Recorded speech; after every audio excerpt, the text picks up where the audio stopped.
Kematian, bagi kebanyakan orang, adalah perjalanan menuju kegelapan yang tak terduga, di mana misteri dan ketakutan menyatu dalam satu kenyataan yang tak terelakkan.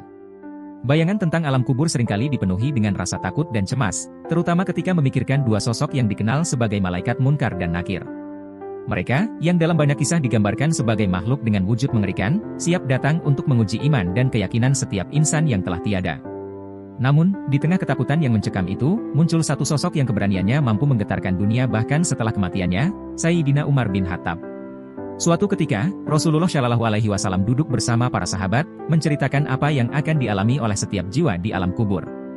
Beliau menggambarkan bagaimana malaikat Munkar dan Nakir, dengan wajah yang bengis dan penampilan yang menakutkan, akan datang kepada setiap mayit. Mereka akan bertanya dengan suara menggelegar tentang siapa Tuhan mereka dan siapa nabi yang mereka ikuti semasa hidup.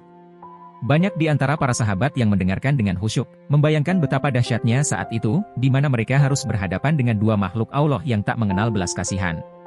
Di tengah suasana penuh kekhawatiran itu, Sayyidina Umar bin Khattab, yang dikenal sebagai sosok tegas dan pemberani, justru merespons dengan sesuatu yang tak terduga.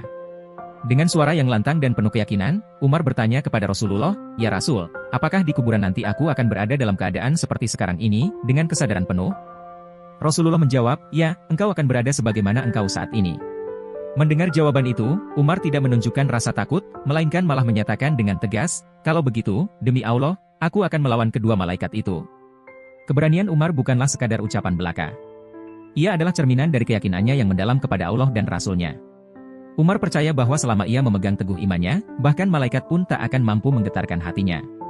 Keberanian ini terus menyertainya, bahkan setelah ia meninggalkan dunia ini. Setelah Sayyidina Umar wafat, putranya, Abdullah bin Umar, mengalami mimpi yang sangat berarti.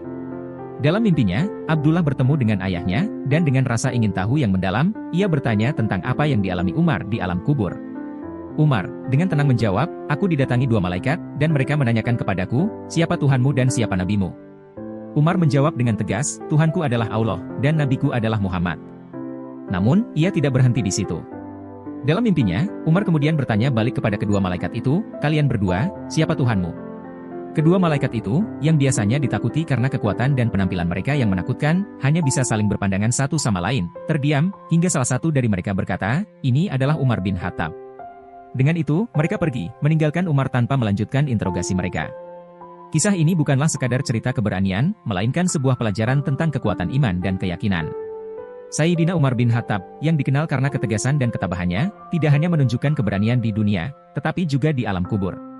Keberaniannya bukanlah hasil dari kekuatan fisik semata, tetapi dari keimanan yang mendalam kepada Allah dan keyakinan bahwa selama ia berpegang teguh pada kebenaran, tidak ada makhluk yang bisa menggentarkannya, bahkan malaikat Munkar dan Nakir sekalipun. Banyak ulama yang menceritakan kisah-kisah serupa tentang orang-orang yang dengan keyakinan yang teguh berhasil menghadapi pertanyaan Munkar dan Nakir. Yazid bin Harun, seorang ulama besar, ketika ditanya oleh kedua malaikat tentang siapa Tuhan dan nabinya, menjawab dengan tegas, "Pertanyaan seperti ini diajukan kepadaku? Sementara selama 80 tahun aku telah mengajarkan jawaban ini kepada banyak orang." Mendengar itu, kedua malaikat itu pergi, meninggalkannya dalam damai. Namun, tidak semua orang akan mengalami ujian ini. Dalam kitabnya, Imam Jalaluddin As-Suyuti menjelaskan bahwa ada segolongan orang yang akan dikecualikan dari pertanyaan malaikat Munkar dan Nakir, seperti para syuhada, orang-orang yang jujur, dan mereka yang hidupnya penuh dengan amal saleh. Pertanyaannya kini adalah, mampukah kita mencapai tingkat keimanan yang demikian tinggi hingga kita bisa berdiri tegak di hadapan kedua malaikat itu, atau bahkan termasuk dalam golongan yang dikecualikan dari ujian mereka?